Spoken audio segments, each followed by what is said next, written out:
आँखालाई कसरी सुरक्षित राख्ने हामीले हाम्रो खानामा सन्तुलित आहार गर्नुपर्दछ र सन्तुलित आहारमा हरियो सागसब्जी प्रशस्त मात्रामा खानुपर्दछ जसमा भिटामिन ए भिटामिन ई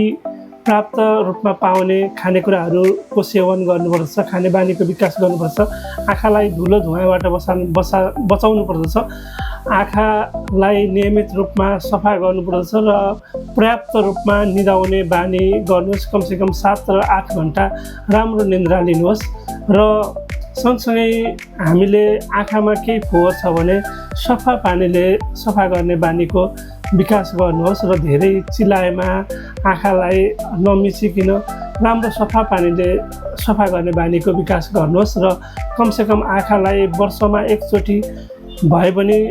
राम्रोसँग चेकअप गर्ने बानीको विकास गर्नुहोस् र घाममा वा धुलो धुवाँमा निस्किँदै हुनुहुन्छ भने राम्रो सनग्लासहरूको प्रयोग गर्ने बानीको विकास गर्नुहोस् र रसायनयुक्त ठाउँहरूमा जाँदै हुनुहुन्छ या रसायन आउने त्यस्तो ठाउँहरूमा तपाईँ हिँड्दै हुनुहुन्छ या त्यस्तो काम गर्दै हुनुहुन्छ भने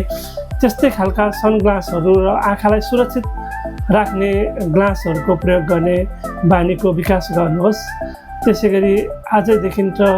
हाम्रो आँखालाई सुरक्षित राख्नका लागि मोबाइल कम्प्युटर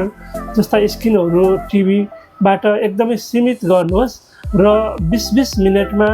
20 मिटर टाढाको वस्तुलाई हेर्ने बानीको विकास गर्नुहोस् र 20 सेकेन्ड जति होल्ड गरेर गर्दाखेरि आँखाको प्रेसर पनि कम हुन्छ र आँखालाई पनि अलिकति थकान कम हुने भएको हिसाबले राम्रो हुनसक्छ त्यसैले आजदेखि आफू र आफ्नो स्वास्थ्यको ख्याल गरौँ थ्याङ्क यू